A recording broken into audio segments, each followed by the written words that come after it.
Mbak, kemarin tahu hilang motor di mana? Ya posisinya kan lagi rame tamu. Nah kita nggak tahu kan lagi nongkrong lagi mengerjakan aktivitas. Tiba-tiba pas mau pulang itu lihat motor tuh udah ada lagi Kak. Sudah 7 menit tuh udah nggak ada lagi motor tuh. Kayak gitu. Jadi tahunya lihat dari CCTV. Iya. Posisi motor kita diparkir menggunakan kunci tambahan apa tidak? Kunci tambahan? Gembok enggak ya? Tidak ada. Jadi ketahuannya dilihat dari CCTV. Kita tuh lagi sibuk juga kan. Kita lihat CCTV kayak motor dari pelakunya orang berapa? Dua. Satu temannya nunggu di sana Kak, yang dekat lampu merah itu kan. Dia kan turun nunggu kan. Nah satu kakak tadi ada mobil kan di sini. Setelah itu dia muter ke sini Kak. Ini ada videonya. Oke. Ya, tuh. Motor kita motor apa, Pak?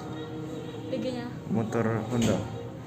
Honda Beat ya? Ya, Beat Street. Oh, Beat Street. Pasti beat ini.